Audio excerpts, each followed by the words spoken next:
Good afternoon, everyone. Welcome. My name's Kyle. This is Alemdar. We're from Lookout Threat Intelligence. We'll be covering essentially our research over the past few years into state-sponsored mobile surveillance malware, particularly from state-backed APT groups like from Russia, China, and North Korea. So a little bit about who we are.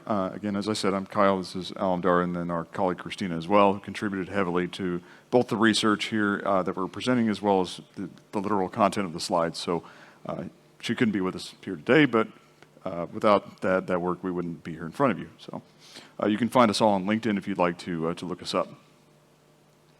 So let's cover a bit of what we'll go over. First, I'll give you kind of an overview of the mobile threat landscape, including the kind of Russia, China, North Korea.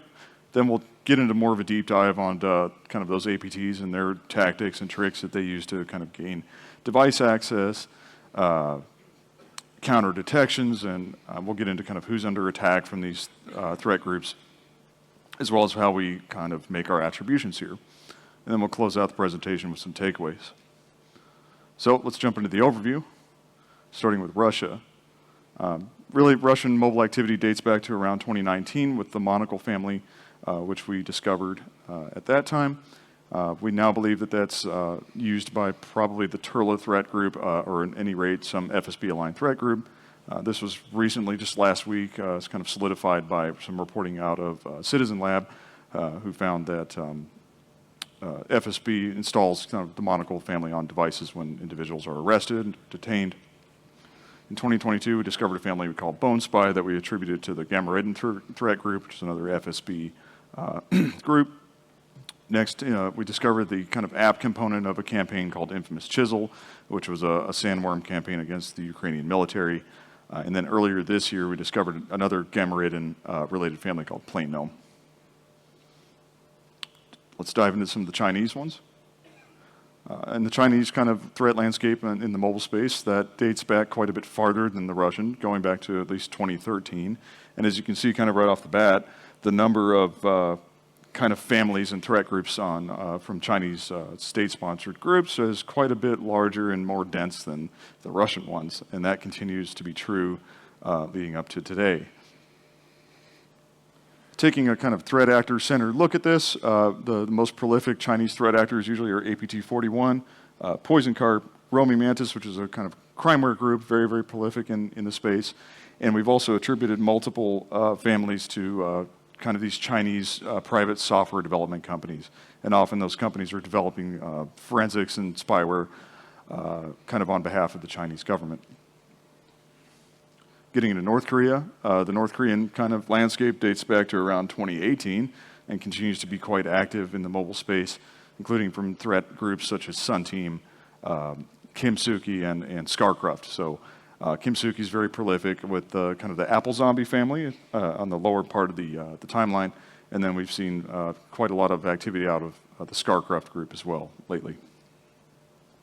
So now, with that kind of out of the way, we'll get into a bit more details about how these APT groups operate, starting with kind of device access techniques. From the Russian front, we see a pretty strong reliance on social engineering techniques to try to gain initial access, such as spear phishing, and kind of relying on deception techniques, particularly by way of Trojanizing applications, as well as kind of physical access, as we mentioned from the Citizen Lab reporting. Here's kind of a case study example of that Plain Gnome family, which again was introduced just this year by the Gamma Ridden threat group. Some of the social engineering techniques we observed with this is kind of masquerading as Telegram or as kind of image gallery apps and this kind of thing.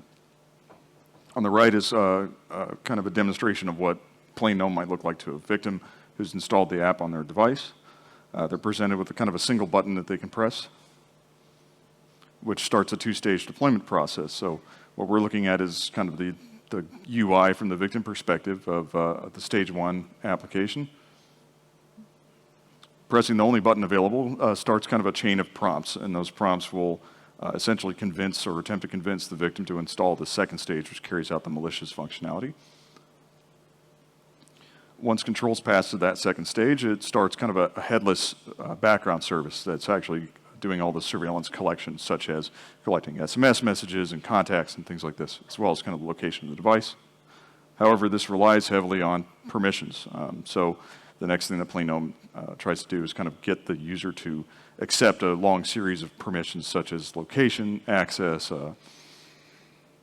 and some other things such as getting access to SMS messages and so on.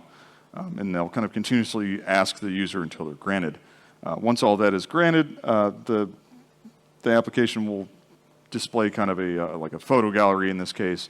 We've kind of censored it here, but this is really all the functionality that's actually presented to the user. So it's kind of very thin in that sense, but in the background, it's collecting all this data off the device. Jumping into China now. We've got pretty prolific reporting of kind of physical access as an initial access vector, in particular against individuals that kind of enter the country through immigration checkpoints or via kind of law enforcement contacts. Here's an example of a family we call Eagle Message Spy. And unlike the previous example, this is actually kind of the view you would have as the threat actor. So having confiscated the victim's device, you now are kind of presented with this UI, which allows you to install, again, as the threat actor, actually spyware on the device in this case. So this is just the prompt that you would see after having confiscated the device to install that. Another broad technique that we see is kind of watering hole attacks through the use of kind of third-party app stores, as well as through channels like on Telegram. Here's an example of that, kind of a view of a Telegram channel directed at Uyghurs or other kind of minority groups we've observed in those. In the threat actors typically will attempt to distribute malicious APK Android apps directly in those channels. Oops. Another method that we've seen out of Chinese threat actors is the use of kind of direct message spear phishing, so where they're using popular chat applications or an SMS, just messaging people with links to deliver malware by simply convincing them to click on the link. Going into North Korea,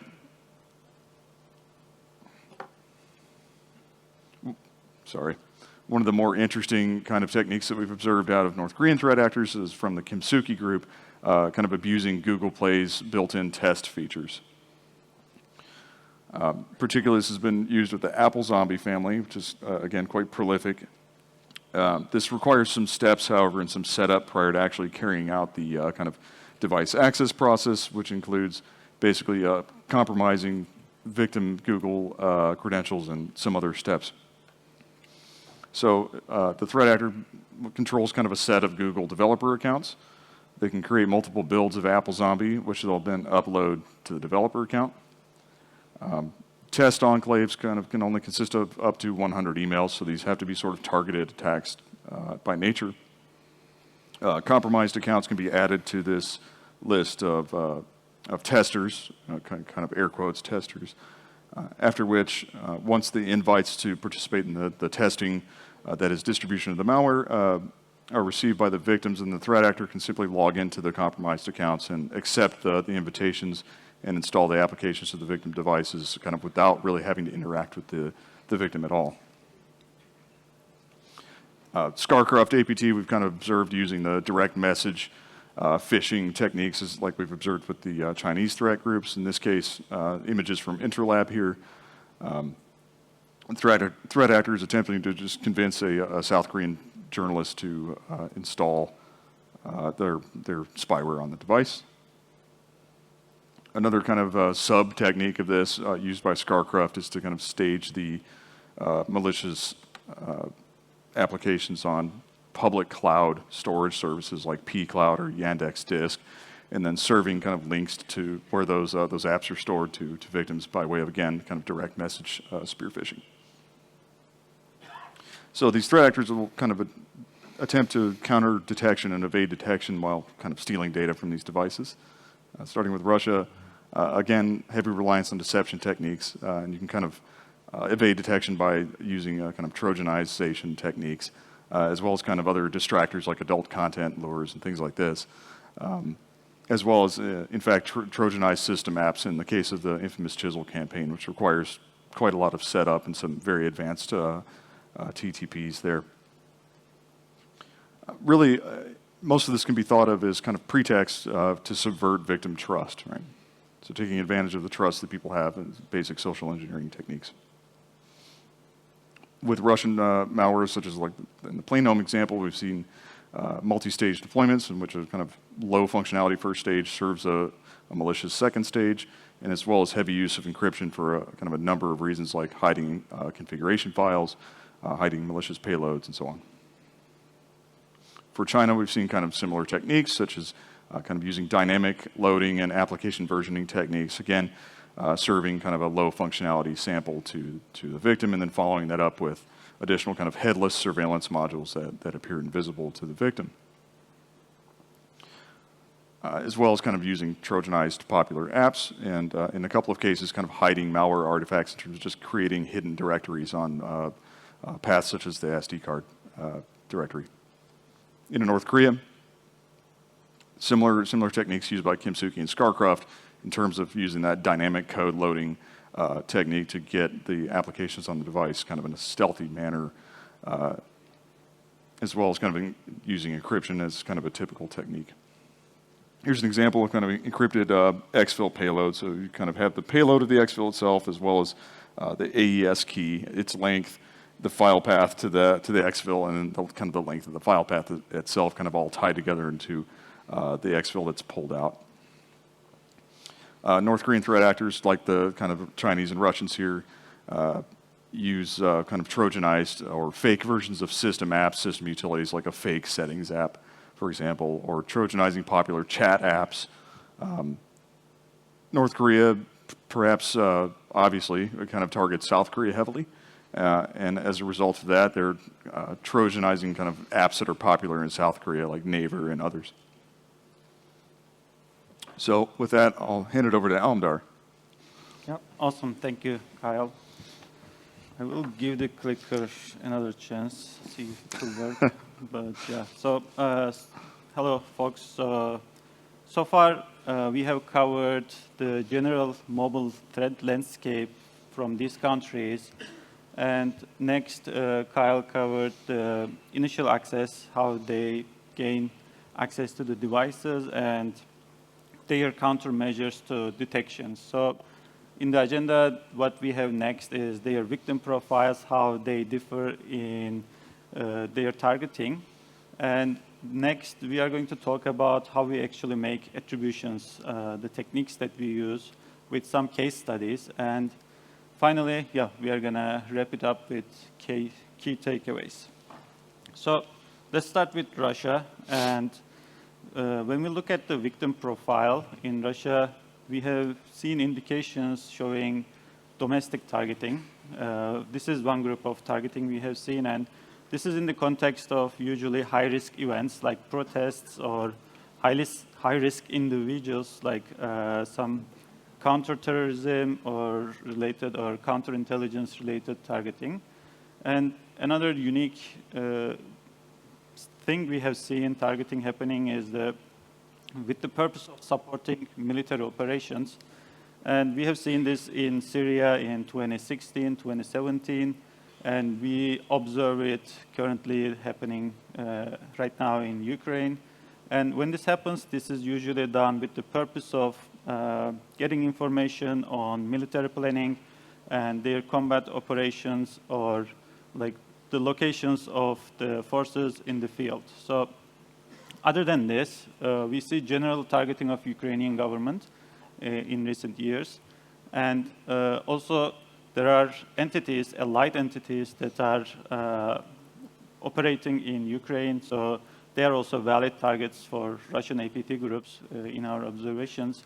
And finally, the last group of targeting we see is the former Soviet countries, like especially in Central Asia, like Uzbekistan, Kazakhstan, those type of countries. And we have seen a ramp up recently with this, after the Ukrainian conflict, and the reason for that is their relationships kind of soured with Russia, and as a response to that, Russia ramped up their targeting against these countries. So let's talk about China. And when we look at China, we need to talk about this so-called five poisons groups. These are usually minority groups, like maybe ethnic minorities like Uyghurs, Tibetans, or proponents of Taiwanese independents, and sometimes some religious groups like practitioners of Falun Gong. And another targeting we have seen was at the border crossings in China, like some tourists or some business people coming into China, or when they are leaving China and their phones were physically accessed and they were installed malware. So what does China do with this information when they target them, when they successfully exfiltrate data? And one presumption we have made is it can be used to basically prosecute these minority groups. And this came obvious in in 2022 VOC report. Here we see the concept of pre-criminal activity. And so you exfiltrate all the data they have, and by using that, you say there's a pre-criminal activity going on. And by that, what they mean is, for example, using violent and terrorist software like a VPN. And so also, if you are receiving religious texts or sending this religious text, or you are accessing social media even though it was blocked, then you are basically can be prosecuted for these reasons. And when we look at the outside of China, this is the Freedom House's special report from 2021, and according to them, yeah, China is the most prolific and global comprehensive, like transnational repression. They are the conductor of this repression, and according to this report, they say it covers more than 30 countries and possibly several hundred thousands of potential targets. And when we come to North Korea, so we can look at the targeting in North Korea in two categories, basically. First one is the strategic interest people and organizations. And by that, for example, we have seen targeting of members of National Assembly or like advisor to the Korean MOD, Minister of Defense, or some people in academia, like if you are a professor of political science or doing some cutting edge research, then you are in risk of being targeted by North Korean threat actors. In the same way, for example, North Korean defectors are also an interest, strategic interest, and journalists as the same. And for example, in the image here, this is a recovered victim file from a C2 server. And the text reads as, like 2 North Korean friends successfully entered the United States. And what this shows us is the owner of this phone was victimized, and their private information was exfiltrated to the C2 server, and this person seems to be close to North Korean defectors in US. So this person was successfully victimized, right? So this is what we usually see, a lot of successful victimizations. And the second group of targeting from North Korea is the financial. And so there's a difference in this with mobile versus non-mobile targeting. And on non-mobile side, we see a lot of targeting conducted by APT 38, the Lazarus group, but we didn't see any activity from this group in the mobile space. And what we usually see is what we call it opportunistic targeting. For example, somebody is targeted for other reasons, and they have some financial assets that can be stolen, so they get targeted. They might get targeted for financially as well. And one other activity we have seen is Apple Zombie C2 service. Basically, this is one of the malware families we see. And we see this is being shared for also some phishing activities. And what we have seen is cryptocurrency phishing, banking phishing, and some other businesses type of phishings. And let's talk about how we actually make these attributions and how we come to this conclusion that this activity is from this group or that group. And so what we do is we employ some analytical techniques. And so we usually start with a sample, right? we reverse engineer, we do static analysis, we do dynamic analysis. We extract artifacts and IOCs from these files. And then we try to look into overlaps with previously attributed activity. Like, for example, one case is usually see is we find some C2, and then we go ahead and look at it, and then we see previously reported activity on the desktop malware side, right? And we see, okay, maybe if they are sharing the same infrastructure, maybe they are linked. So, and after that, we do some open source intelligence research with these indicators. And what this provides us is it gives us context, right? If you find anything on Google, if you find anything on social media, for example, let's say you found a domain and you searched for it and you have seen some comments or tweets about it, and then you can say, okay, this person, this infrastructure or this malware was used to target this person, right? For example, political targeting maybe that happened. And after we believe we got what we can from the infrastructure, then we start poking the infrastructure, basically. We do some scanning in the infrastructure. And the purpose of that is we are hoping to find some open directories, publicly accessible directories. And this is usually, it means we can get some exfil data, right? And what it provides for us is when you have exfil data, then you get a very accurate victim profile, right? You get who was targeted. And one other good case is these threat actors use test devices, right? So, and when they also send their exfiltrated data to these C2 servers, so you basically counter spying on the threat actor by using their test devices, right? So you see their location data, you see their apps that they installed or messages they sent.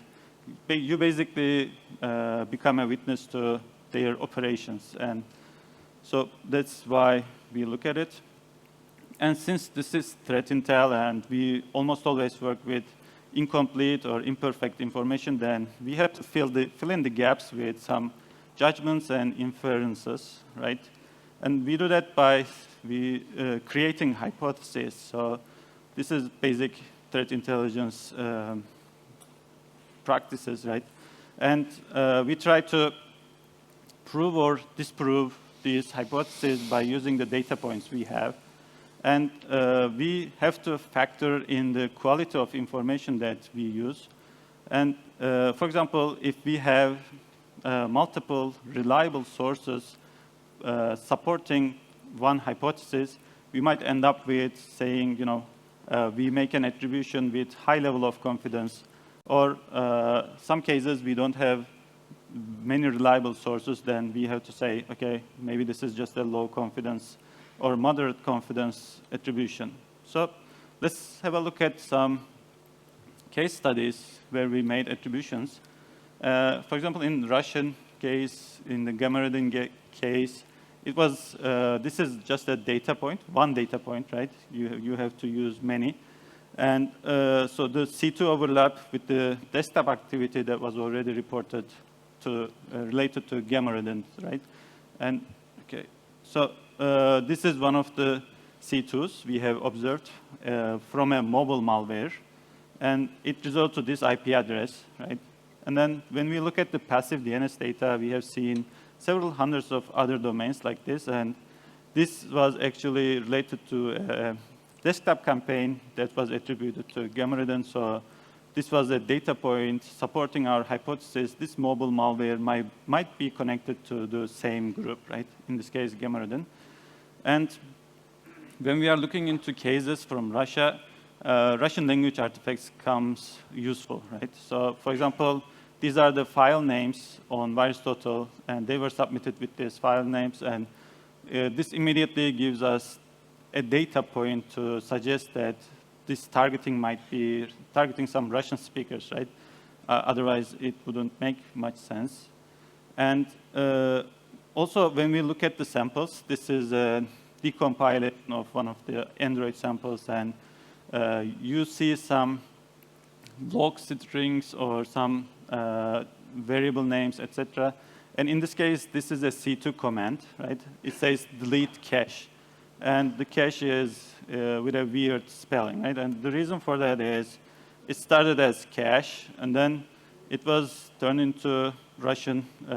It was transliterated into Cyrillic, and then came back to, again, Latin alphabet, and it ended up with this weird spelling. So it doesn't necessarily mean this is 100% Russian related, right? But this is just, as I said, this is just a data point, and it might mean other languages might use the same thing, but this is just, as I said, data point. So in the case of Monocle, we also have seen some OPSEC failures from threat actors, and we have seen developer names in the code.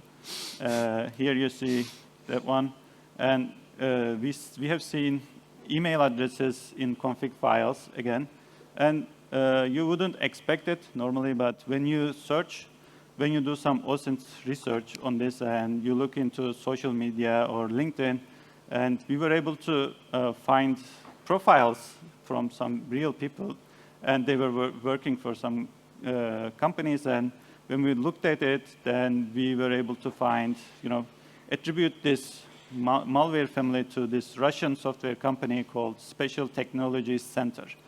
And this company is actually an interesting company.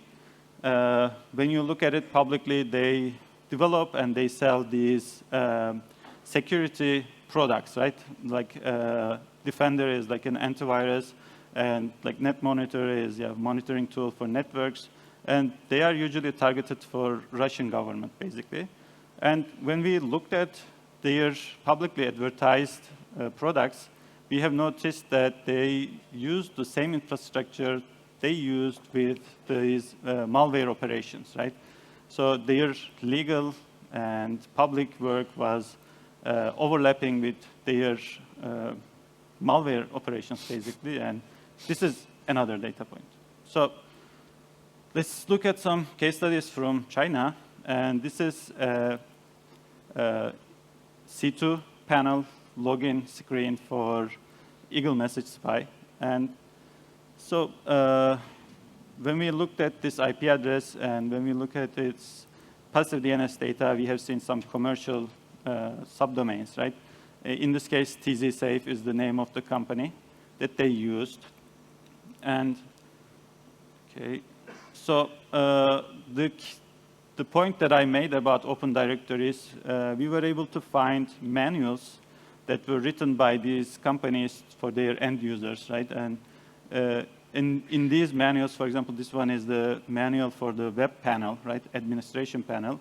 And we have also seen documentation for using the installer modules and the surveillance module of Eagle Message Spy. And if you remember the screenshot from there, like it's the same one. And by looking at these documents, we were also able to see the intended target of these products being lawful intercept use case, right? They were talking about evidences or whatever, those kind of jargon, basically. And in the case of North Korea, for example, for CoSpy, again, overlap with desktop malware. And in this case, we have seen overlap with the Kony malware, with the CoSpy C2. And again, this supported our hypothesis that this might be also attributed to ScarCraft. And another one we see is shared code. And in this case, on the left, you are seeing the file encryption routine from Red Dawn malware from 2018. And on the right, you are seeing the same thing from Fizzdropper malware from 2022, right? And they use the same AES keys. Also, their file naming conventions are the same. And so this is, again, data point for supporting our hypothesis. So, okay, so what are the takeaways from this? And so when we looked at Russia, we have seen heavy reliance on social engineering, and their campaigns are often highly targeted. And when we are looking at their OPSEC practices, we see a lot of variance, right? From threat actor to threat actor, like Gameredon in this case is, they don't seem to care much about OPSEC.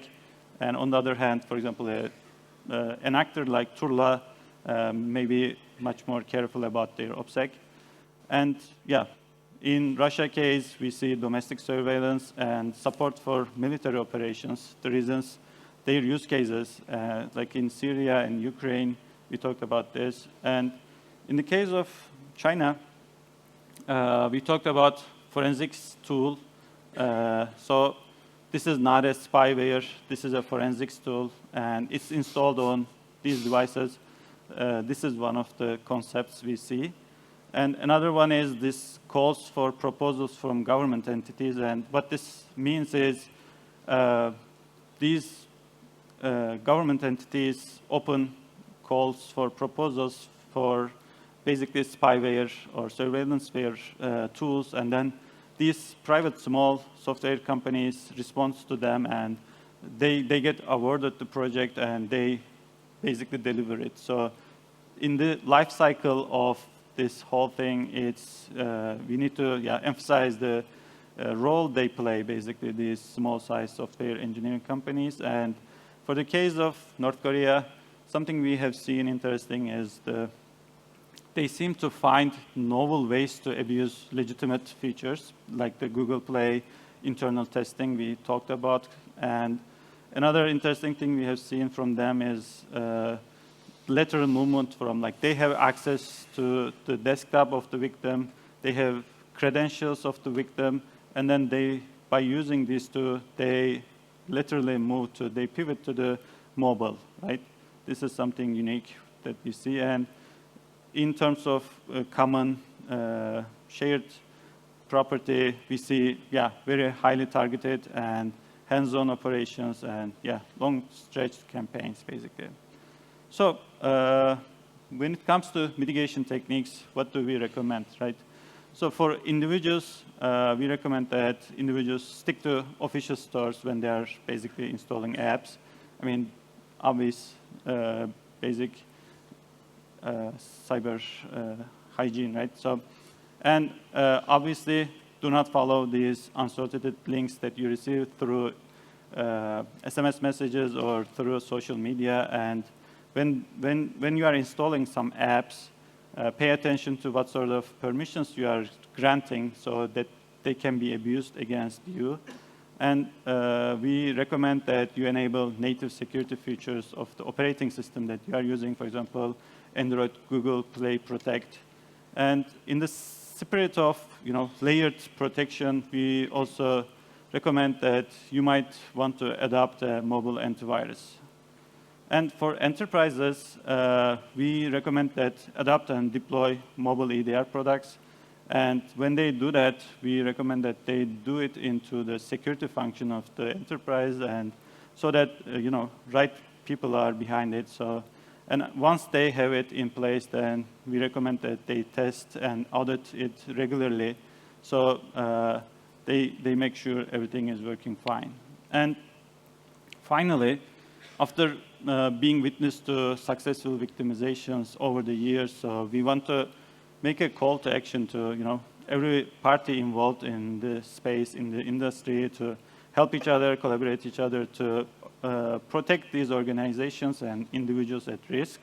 And one way to do that is we can educate at-risk people and at-risk organizations. And other thing that we recommend is, like for these individuals and these enterprises, employ threat mitigations that we talked about, including physical safety. So that was all from us today. And we just published 2 blogs. If you want to get more details about this, we recommend you to visit the Threat Intelligence blog, parts of our website. And you can also reach us here or through email. So I think we have like 5 minutes left. Mm-hmm. If there are any questions, we can take them. 2 questions for you. One is, how do you come across all of those?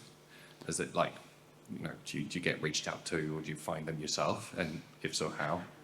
Second question is, it seems clear that there's very little iOS malware. Not none, but little. As we know, Pegasus was there and around for years before anybody was even aware of it.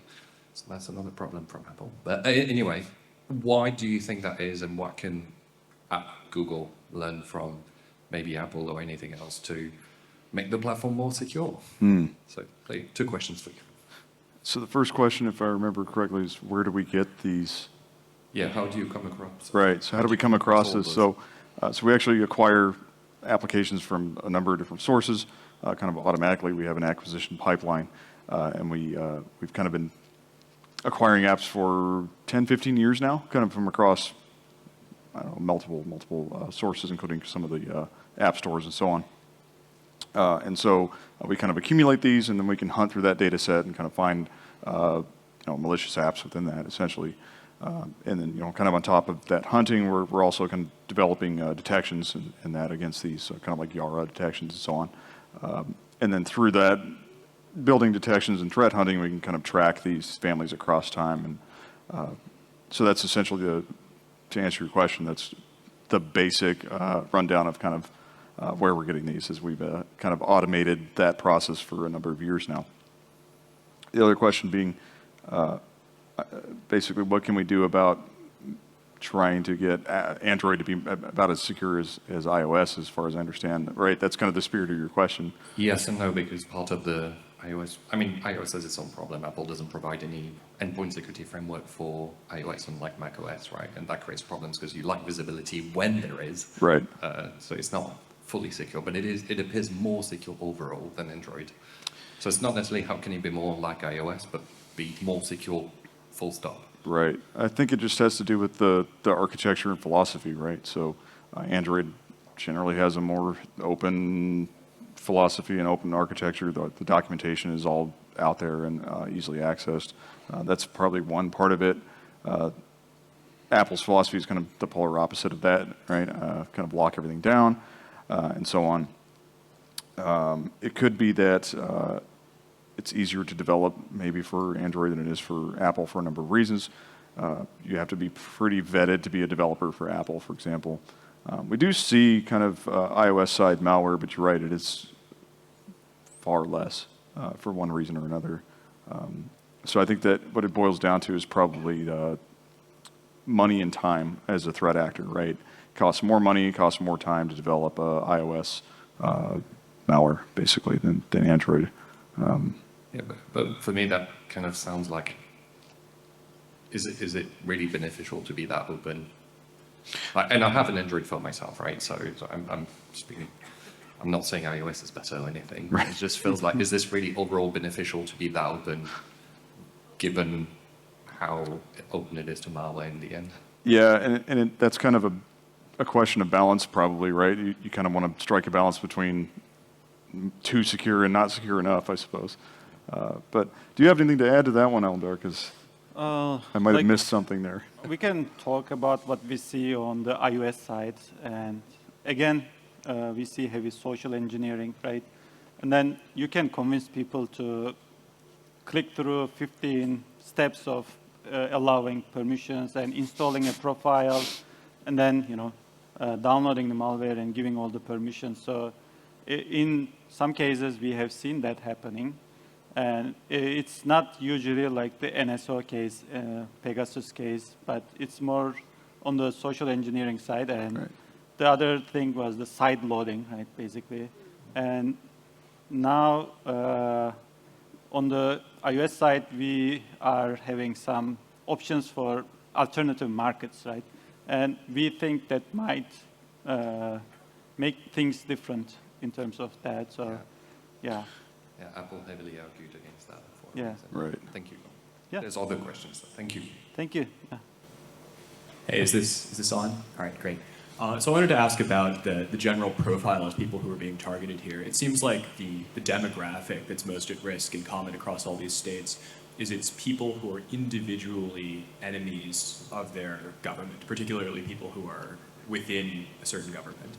And so I wanted to ask if you are a hardware developer or if you're a software developer and you're anticipating that a government may actually be able to confiscate someone's device and do whatever they want with it, if there's any kind of physical hardware or software protection you can build in that would allow you to demonstrate evidence of tampering. So if you, say, lose your phone to state custody and then you get it back, that you would be able to identify if malware's been installed on it. And then the second thing I actually wanted to ask is, with respect to Russia, there was a mention of Syria and of Ukraine, which are two battlefields of conflict that Russia's involved in.